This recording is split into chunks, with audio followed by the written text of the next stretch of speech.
रामकृष्ण हरी माऊलींनो, सर्वांना गौरीचा नमस्कार. तर कशा आहात सर्वांचं गौरीच्या स्वयंपाकघरामध्ये स्वागत आहे.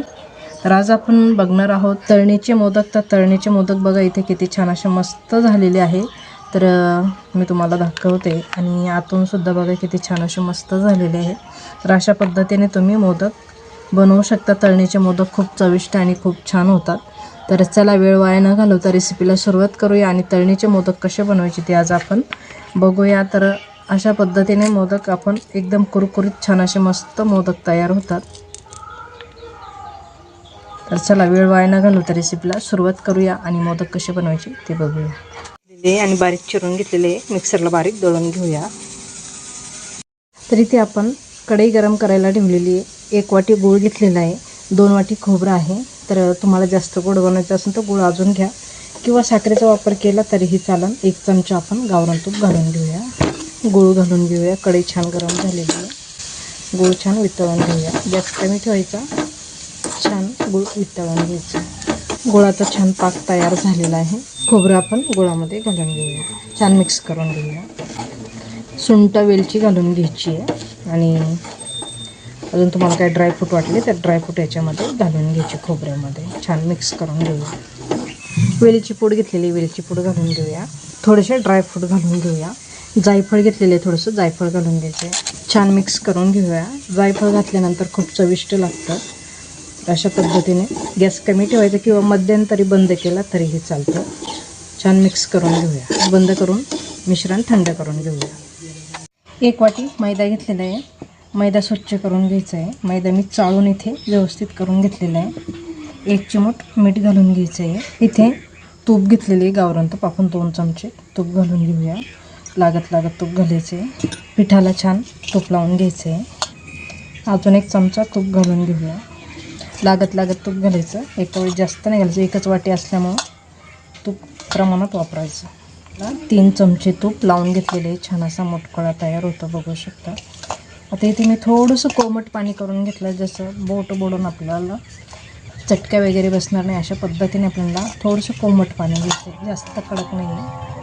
तर आता आपण थोडं पाणी घालून पीठ मळून घेऊया. तर इथे मी पिठाच्याच वाटीमध्ये पाणी घेतलेलं आहे. तर बघू शकता आपल्याला बोटाला सुद्धा चटका बसत नाही अशा पद्धतीने थोडंसं कोमट पाणी घेतलेलं आहे मी आणि थोडं पाणी घालून पीठ मळून घेऊया. तर आपल्याला पीठ मळून झालेलं आहे. अर्धी वाटी पाणी लागलेलं आहे. अर्धी वाटी पाणी तसंच शिल्लक आहे. तर हे पाणी आता आपण साईडला ठेवून घेऊया आणि पीठ अजून थोडंसं मऊसूत करून घ्यायचं आहे. तर पीठ अशा पद्धतीने मी मळून घेतलेले बघू शकता. तर आपल्याला 10 मिनटं पीठ भिजून द्यायचं आहे. 10 मिनिट मोदक तयार करायला घेऊया. पण 5-1 मिनटं आपण झाकून ठेवून देऊया. तुम्हाला पण अशा पद्धतीने मोदक बनवायचे असेल तर पुढच्या चतुर्थीला नक्की अशा पद्धतीने मोदक बनवा. आता मी ह्या वेळेस बनवले चतुर्थीला, पण तुम्ही पुढच्या चतुर्थीला याच पद्धतीने मोदक नक्की बनवून बघा. तर इथे पीठ छान असं भिजलेलं आहे. छोटे आपल्याला गोळे तयार करून घ्यायचे. अशा पद्धतीने उंडा तयार करून घ्यायचा. थोडंसं पीठ घ्यायचं हाताला लावायला. पिठामध्ये उंडा बुडवून घ्यायचा आहे अशा पद्धतीने आणि गोल करायचा छान असा मस्त. जेवढा गोल होईल तेवढा गोल करायचा आहे. अशा पद्धतीने वाटी तयार करून घ्यायची आहे.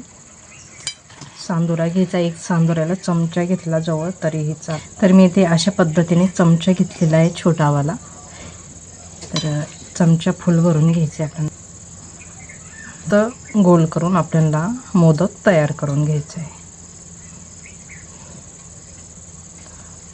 तुम्हाला याला डिझाईन द्यायची असेल तर देऊ शकता अशा पद्धतीने. मी फक्त असे गोल करणारे काही वेगळ्या पद्धतीने जसे जमल तसं बनवून घेईल. थोडंसं पीठ काढून घ्यायचं आहे. छान असे आपल्याला मोदक तयार आहे.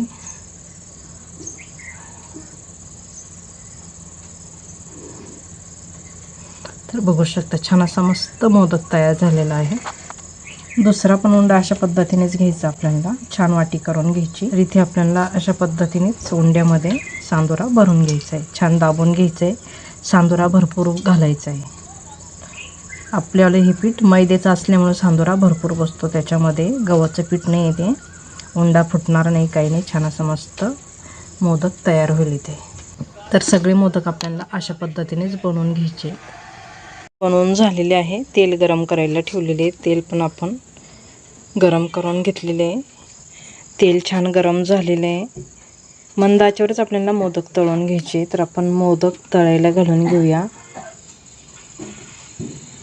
मंद आचेवर आपल्याला मोदक तळून घ्यायचे कमी गॅसवर. तर मोदक आपण तळून घेऊया. जोपर्यंत मोदक तळून वरती येते नाही तोपर्यंत हलवायचे नाही, काही नाही. एक साईड मोदक झालेले आहे, उलटे पालटे करून घेऊया.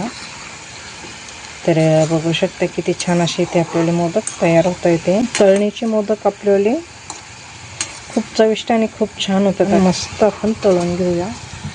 इथे आपल्याला मोदक तळून झालेले काढून घेऊया. मस्त कलर आलेले आहे बघू शकता. तर इथे सर्व मोदक आपण काढून घेतलेले, बाकीचे राहिलेले आपण तळून घेऊया. तर आपले सर्व मोदक तळून झालेले आहे. तर बघू शकते किती छान असे इथे आपल्याला मोदक तयार झालेले आहेत. तर कशी वाटली आजची मोदकची रेसिपी नक्की मला कमेंट करून कळवा. आवडली तर लाईक शेअर सबस्क्राईब नक्की करा. त्याचबरोबर बेल बटनसुद्धा दाबा, म्हणजे माझ्या अशाच नवीन नवीन रेसिपी तुम्हाला बघायला भेटतील. कुरकुरीत आणि छान असे मस्त आपल्याला इथे मोदक झालेले आहे. गॅस बंद करूया. झालेली मोदक काढून घेऊया. तर इथं सर्व आपल्याला मोदक छान असे मस्त झालेले आहे. तर बघू शकता किती छान असे इथे आपल्याला मोदक तयार झालेले आहे. तर आजची रेसिपी कशी वाटली कशाने नक्की मला कमेंट करून कळवा. रेसिपी जर आवडली लाईक शेअर सबस्क्राईब नक्की करा. त्याचबरोबर बेल बटनसुद्धा दाबा. तर चला आजच्यासाठी धन्यवाद. भेटू एका पुढच्या नवीन रेसिपीमध्ये. तोपर्यंत छान राहा, मस्त राहा, खुश राहा आणि अशा पद्धतीने मोदक नक्की बनवून बघा. तळणीचे मोदक पुढच्या चतुर्थीला अशाच पद्धतीने मोदक बनवा. खूप चविष्ट आणि खूप छान होतात.